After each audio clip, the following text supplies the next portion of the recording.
A continuación, Al Pan Pan, las cosas como son.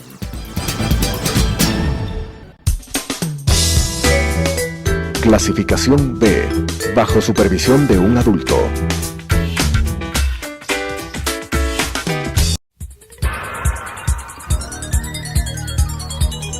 Las opiniones vertidas en este espacio por la producción y dirección del programa son de exclusiva responsabilidad de sus autores y de quienes intervienen en ellos.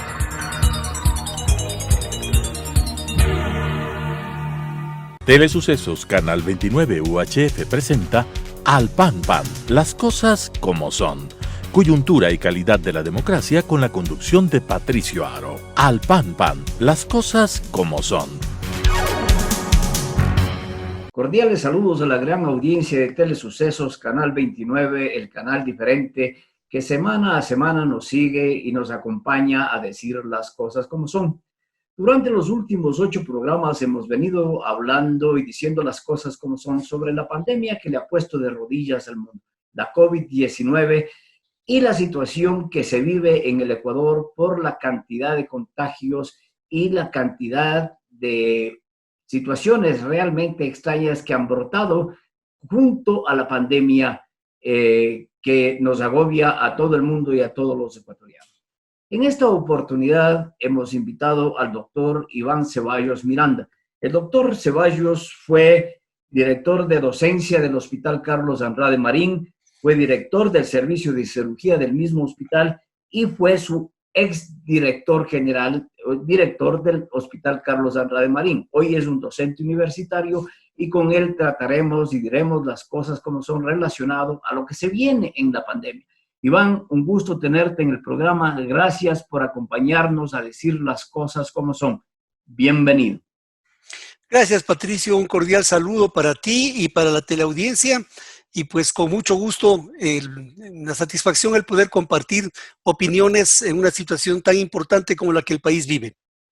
La situación del país realmente es preocupante. Ha servido especialmente el modelo guayaquileño, la situación crítica en Guayaquil, para ejemplo de lo que no se debe hacer. Varios mandatarios en el mundo, especialmente en El Salvador, se ha dicho que no quisiera que las ciudades o el país se vuelva otra Guayaquil. Varias cadenas internacionales como CNN en español y el periodista Fernando del Rincón ha criticado severamente el manejo de la crisis, pero en realidad la crisis es un problema de salud y ha destapado, entre otras cosas, también la crisis del sistema de salud. Tú como participante y activo por muchísimos años y miembro del sistema de salud, tienes realmente el conocimiento y la verdad para decir las cosas como son. Bueno, indudablemente, Patricio, aquí hay una situación que ha rebotado en el país con muchísima fuerza, precisamente porque nos encontró más desprevenidos que nadie. Y en ese sentido, a lo que me refiero es a que tenemos un sistema de salud, mejor dicho, no tenemos un sistema de salud y la consecuencia pues es la que hemos vivido. Es lamentable la imagen que se ha brindado del país hacia el exterior y es muy lamentable realmente lo que le tocó vivir a la ciudad de Guayaquil, pero me parece que algunas cosas deben ser también colocadas en contexto. Aquí apenas la Organización Mundial de la Salud estableció que se trataba de una pandemia, debían haberse asumido ya medidas estrictas, que no se las hizo. Se dejó pasar el tiempo, se mantuvo una calma chicha hasta ver qué pasaba y claro, cuando ya vimos lo que pasaba, la situación empezaba a ser tremendamente grave.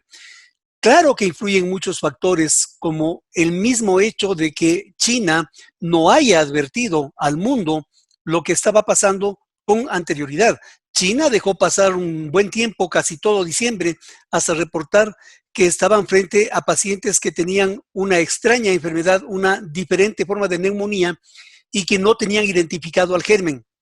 Luego lo detectaron, establecieron que era un coronavirus diferente y a pesar de eso no hicieron sino hasta fines de diciembre el reporte y la Organización Mundial de la Salud también se mantuvo callada porque no hay que olvidarse que inicialmente calificaron a la situación como un brote, lo que epidemiológicamente quiere decir que en un sitio determinado apareció una condición de enfermedad que no está muy bien identificada. Posteriormente ya reconocieron que era una epidemia y recién para mediados de febrero es cuando reconocen que se trata de una pandemia, cuando todas las características de la enfermedad desde el comienzo demostraban que esto era así. En nuestro país, lo grave ha sido, como te digo, el haber tenido una inexistencia del sistema de salud derivado de la enorme negligencia de los últimos 14 años, 12, 13 años, 14 años de falta de administración correcta en el sector salud. En efecto, cuando la Organización Mundial de la Salud declara como pandemia a la COVID-19, el Estado ecuatoriano declaró y decretó el estado de emergencia. Nosotros habíamos levantado la voz desde este mismo momento en que no solamente se debía haber declarado el estado de emergencia, sino haber declarado el estado de excepción para tomar las medidas realmente estrictas que se necesitaban y medidas duras para evitar el contagio tan grande y tan rápido, sobre todo, que se vino dando. 6 días después, el Ecuador el gobierno del Estado ecuatoriano declara el estado de excepción y se empiezan a tomar las medidas restrictivas, especialmente en movilización, y se determina también el enclaustramiento social. Pero a esa altura ya el sistema de salud empieza a colapsar. Pero no solamente colapsó el sistema de salud en el Ecuador, mi estimado Iván, el sistema de salud colapsó en todos los países del mundo, en las grandes potencias, vemos en España, en Italia, en Estados Unidos, en la propia China, en Wuhan, el sistema colapsó. Entonces era obvio que el sistema de salud iba a colapsar también en el Ecuador. Indudablemente, el ejemplo mundial, como tú bien dices, nos lleva a considerar que el modelo se iba a repetir. En las pandemias, el modelo epidemiológico se repite invariablemente y eso ha ocurrido durante toda la historia de estas situaciones. Lo mismo que pasó en la Edad Media se repitió posteriormente, se repitió en la China, se repitió en Indochina, es decir, históricamente se fueron dando estas cosas y lo mismo iba a ocurrir aquí. Pero, ¿cuál es la diferencia en esta circunstancia? Primero, la lentitud con la que el Estado ecuatoriano asume esta condición y decide entrar en un estado de excepción, cuando el cierre de fronteras debe haber sido una de las medidas más precoces, el haber impedido la llegada de vuelos comerciales, especialmente de aquellos países en donde ya teníamos casos en gran número, como era España e Italia. Pero en el colapso del sistema de salud en países con sistemas fuertes se dio por la cantidad de pacientes que aparecieron de un momento a otro y que desbordaron la capacidad de atención hospitalaria. Pero estos sistemas de salud fuertes también tuvieron la posibilidad de tomar medidas que permitieron que el impacto masivo inicial sea controlado en un periodo relativamente razonable, lo que no ocurrió en el Ecuador. Acá, el momento en que empezó el problema, se disparó de una manera brutal y la prueba es que tuvimos una cantidad enorme de personas que fallecieron y fallecieron precisamente porque ya no había posibilidad ni siquiera de atender a esas personas en sus domicilios. Eso demuestra la enorme fragilidad del sistema de salud.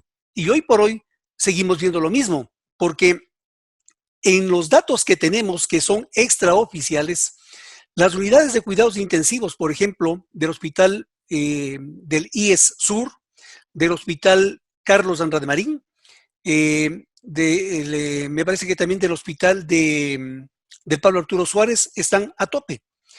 Y hay que considerar que esto implica que otras enfermedades que pueden requerir terapia intensiva, por ejemplo, di tú, un infarto, no tiene simplemente a dónde llegar.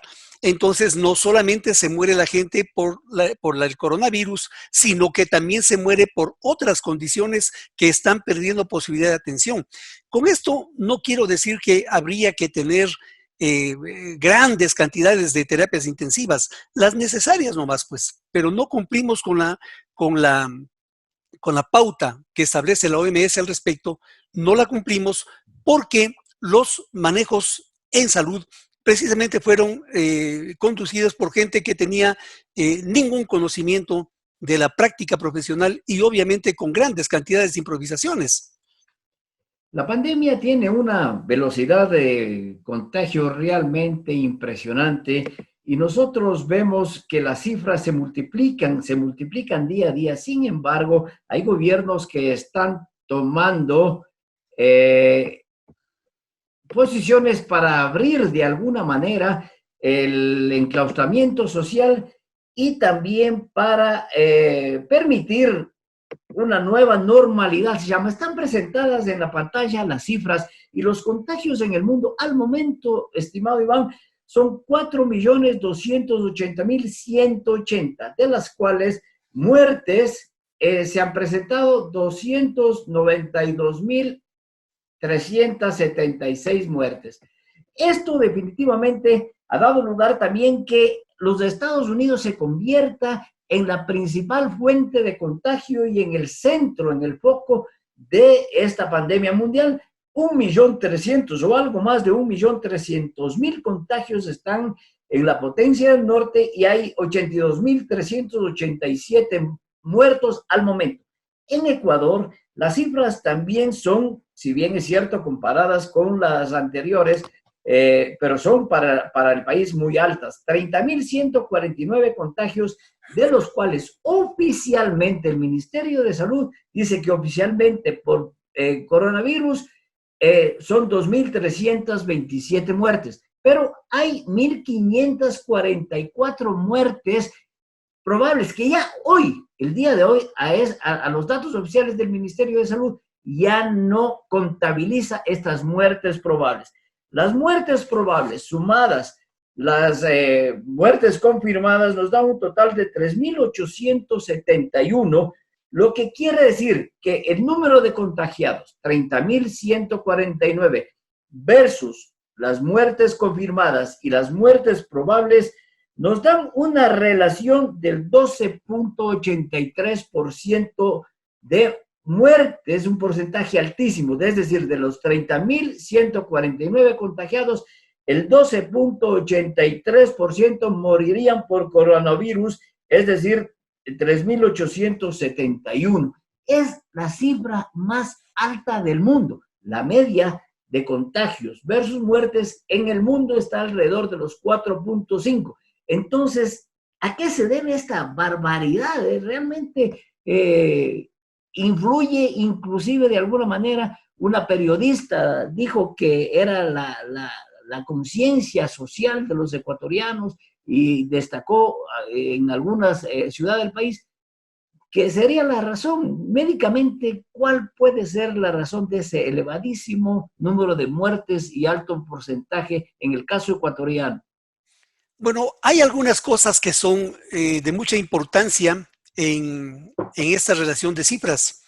Efectivamente, al inicio de la pandemia, la mortalidad se estableció en alrededor del 1.5 a 2%, y por esa razón es que la OMS envió un mensaje de calma indicando que la mortalidad era relativamente baja y por lo tanto era una condición que no iba a tener grandes proporciones. Esa fue la versión original de la OMS, asumida por los estados en general.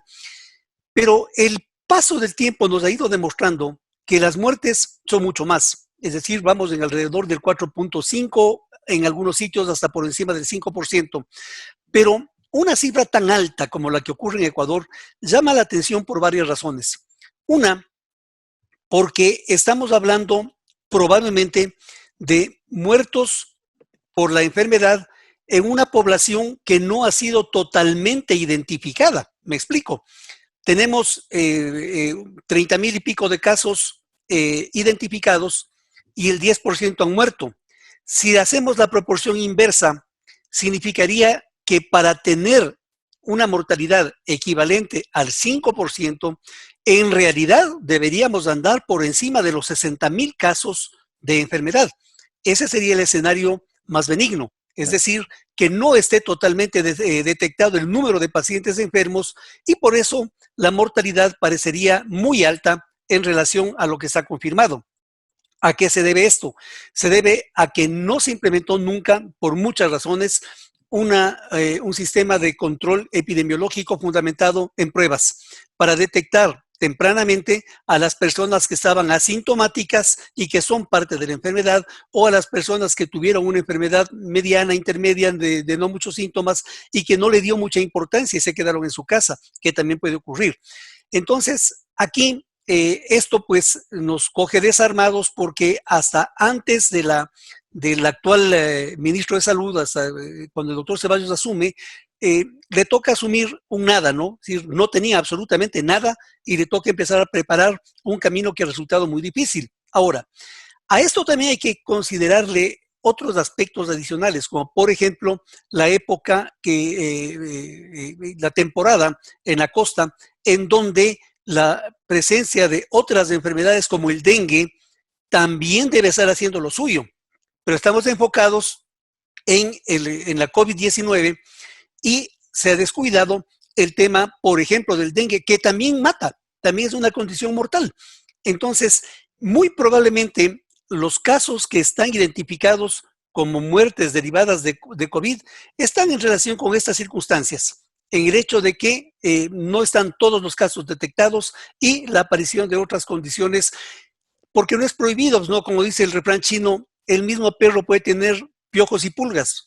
Entonces lo mismo pasa acá, el hecho de que alguien tenga COVID-19 no le impide el que se haya contaminado de dengue. ¿Y cuál de las dos es la que le llevó a la muerte al paciente? Por otro lado, hay un elemento que es muy significativo en el país y que es algo que debe llamar la atención de las autoridades, es el impacto en los grupos etarios. Al revés de lo que ha ocurrido en otros países en donde las personas que mayor mortalidad experimentaron estaban por encima de los 55 años y con una incidencia mayor todavía en personas mayores de 65 años. Acá en el Ecuador hemos visto que tenemos un porcentaje alto, alrededor, me parece que andamos del 18% de personas menores de 40. Entonces, ¿por qué se mueren estas personas menores de 40? Ahí están incluidos los trabajadores sanitarios, gente joven que hacía su profesión y le tocó enfrentar esto. Y están incluidas también personas que probablemente tenían otras enfermedades que nunca fueron detectadas o evaluadas. ¿Por qué? Porque el sistema de salud es absolutamente débil, inexistente. No hay un modelo de control epidemiológico en el país porque fue desbaratado hace mucho tiempo durante el gobierno anterior. Entonces, todos estos elementos suman al momento de entender el por qué tenemos una proporción de muertos tan alta. En efecto, eso ha sucedido y la pandemia ha puesto a luz una serie de problemas y situaciones que en el Ecuador estaban ocultas. Una de esas, por ejemplo, la crisis de pobreza que existe en Guayaquil. La gente no ha podido cumplir el enclaustramiento social porque, claro, vive en hacinamiento, en calores realmente insoportables, 8 o 10 familias que viven en un cuarto sin aire acondicionado, sin televisión, sin nada. Entonces la gente tiene que salir de alguna manera y eso también ha sido una de las causas y de las razones por las que en Guayaquil especialmente se ha dado un alto contagio. Pero también ha destapado esta pandemia un problema de corrupción muy serio en el sistema de salud. 7 hospitales, con el día de ayer se allanó el hospital de Quevedo porque también habían casos y situaciones de altísima corrupción en donde se le puso sobreprecio inclusive a la vida. Se cobraba dinero por identificar los cadáveres, es decir, realmente una situación muy, muy complicada. Solamente es comparable tal vez con actos de corrupción en áreas que tradicionalmente han sido identificadas como tales, pero el sistema de salud no. La causa, potencialmente, los últimos 14 años de gobierno de la revolución que vinieron para llevarse el país. Bueno, efectivamente, aquí hay algunas cosas también que constituyen parte de un modelo sistémico de lo que ha venido ocurriendo. El caso de Guayaquil, tremendamente doloroso, y tú lo graficas muy bien, está sobre todo alrededor de la pobreza, que es una de las condiciones más agobiantes que vive el país, ¿Por qué razón, Patricio? Porque se llenaron la boca diciendo que habíamos mejorado las condiciones de pobreza en el Ecuador, pero de una manera terriblemente artificiosa.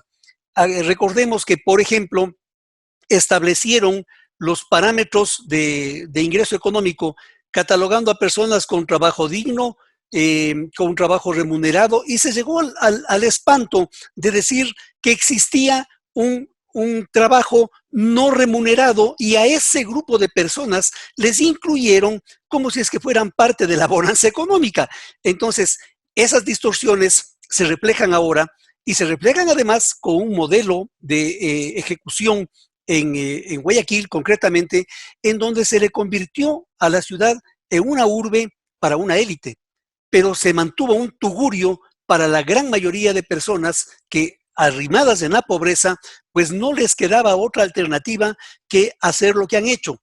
¿Cuál es la antesala, cuál es la sala de descanso de la gente pobre de la costa? La calle, porque tienen 2 habitaciones en donde viven 6, 8 personas, y es invivible sin servicios básicos, sin una ventilación adecuada, sin agua potable. Entonces, eso le obliga a la persona a estar en la calle, y empezaron las fuentes de contagio, y obviamente son los que pusieron los muertos, los más pobres. También hubo muertos entre la burguesía guayaquileña, pero derivada de otra naturaleza, de la irresponsabilidad como para hacer actos sociales masivos en donde pues disfrutaban del momento, y seguramente se habrán estado riendo de lo que pasaba con la pandemia, y la factura también les llegó a ellos. Tú mencionas un aspecto que es muy importante. Yo quiero traer a colación algo que dice Viktor Frankl, que fue un psiquiatra que vivió la cárcel en los campos de concentración, y que conoció muy de cerca lo que era la conducta humana bajo esas circunstancias. Y él dice algo que es lapidario: los que sobrevivieron al Holocausto en los campos de concentración no fueron los mejores, fueron los peores, porque fueron los que se encargaron de delatar a otros, de robarles a sus compañeros, e incluso de matarles para tener algún beneficio. Es decir, esta realidad que refleja Frankl en su obra es perfectamente aplicable a lo que hoy vivimos. No puede haber la expresión más infame de la miseria humana que el buscar enriquecerse con ilícitos en un momento tan grave como es una crisis sanitaria como la que estamos viviendo.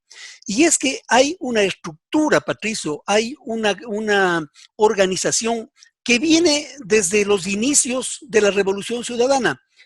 Parece que la gente se olvida muy rápidamente. Nos hemos olvidado de la ministra Caroline Chang, hoy becaria de la OMS en Lima, pero la ministra Chang estuvo involucrada en el tema de la compra de las ambulancias improvisadas con sobreprecio, y que nunca más ahí se quedó, no ha habido sanción, no avanzó el proceso, y seguramente ya estará acabado la posibilidad de un enjuiciamiento por ese motivo. Y lo que hizo ella se siguió replicando a lo largo de todas las administraciones, porque tanto en el Ministerio de Salud cuanto en la Seguridad Social se ha establecido un modelo a través del cual se reparten cuotas políticas con el fin precisamente de encontrar enriquecimientos fáciles. Es inadmisible que tengamos que poner una auditoría para cada contrato que se hace en este país. ¿En dónde ha quedado la conciencia individual? ¿En dónde ha quedado el valor ético del servidor público? Pero nos vamos contentando cuando salen ciertos mandos medios. Por ahí salieron en el seguro hace poquito un grupo de personas, y digo yo, ¿cómo es posible? Pues tú fuiste un distinguido oficial de las Fuerzas Armadas. ¿Cómo es posible, digo, que si estabas al comando de tu tropa, vos no te dabas cuenta de que tenías de pronto por ahí un grupo de narcotraficantes? Absurdo, ¿no es cierto? O sea, el comandante, ¿cómo no va a saber lo que está pasando en sus elementos? Lo mismo ocurre en el sector salud. No puede ser que los gerentes, que los directores de los hospitales desconozcan lo que estaban pasando. El problema radica en que la corrupción es estructural. Tan estructural que hoy por hoy, para ser gerente de un hospital importante de la Seguridad Social, basta con ser amigo del presidente de la República. es mi amigo. Y mientras tanto, son personas que no cumplen con un perfil adecuado como para administrar y que además tienen una larga historia conocida en el ámbito médico de esas corruptelas, ¿no? De esas pequeñas raterías, como por ejemplo el vender muestras médicas en sus consultorios o vender productos del IES en sus consultorios, pero esos están ahora metidos de gerentes, esos son los directores de los hospitales, porque son amigos del presidente. Entonces, si estas personas fueron capaces de esas pequeñas pillerías, ¿cómo no van a participar de lo que está ocurriendo hoy por hoy, que es ponerle sobreprecio o cobrarle dinero a la gente por identificar su cadáver? Es decir, hemos demostrado la podredumbre que se ha dado alrededor de un modelo político funesto. Es una lástima lo que está sucediendo en el Ecuador y en la medida que la corrupción se ha presentado en el sistema de salud, en el IES, como tú lo dices, también es cierto, ha llegado a las esferas más altas de la Secretaría de Riesgos, lo que ocasionó la renuncia de la secretaria de Riesgos, pero fue reemplazado. Ojo, esto es importante. El riesgo que está viviendo la población ecuatoriana es por temas de salud. Por lo tanto, el gerente que debía reemplazar a quien salió por actos de corrupción debía ser un especialista en salud y se nombra a un sociólogo de izquierda cristiana, potencialmente porque es, como tú dices, amigo del presidente también. Entonces, eso va a afectar al manejo de riesgos y de la epidemia.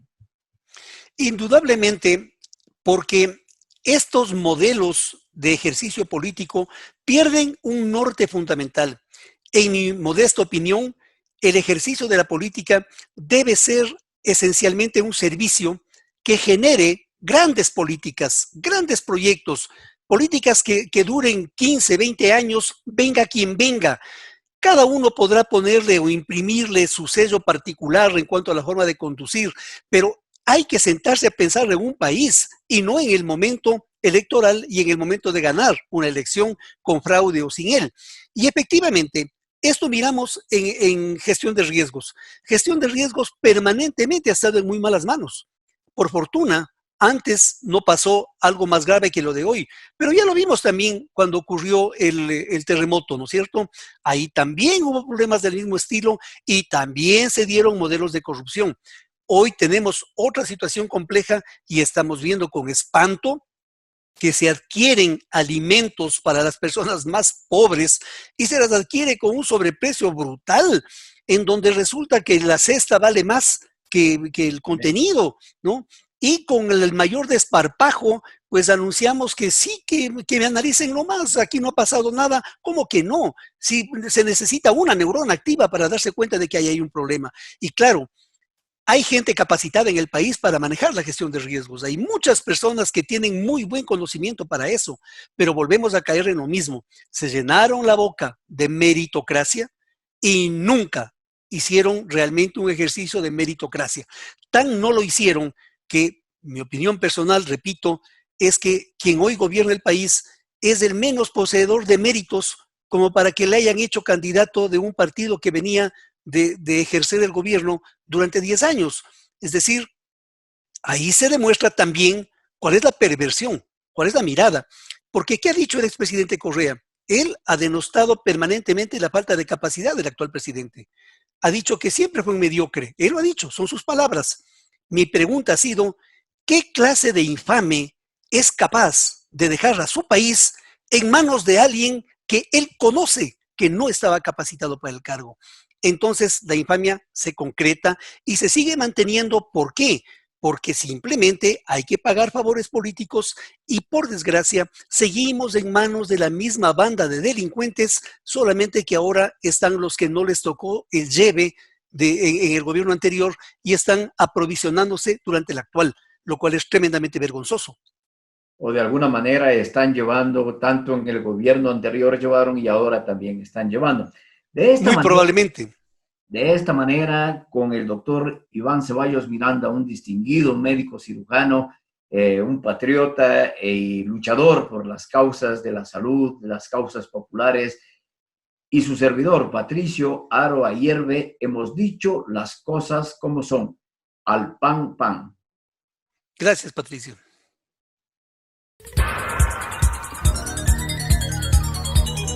Las opiniones vertidas en este espacio por la producción y dirección del programa son de exclusiva responsabilidad de sus autores y de quienes intervienen en ellos.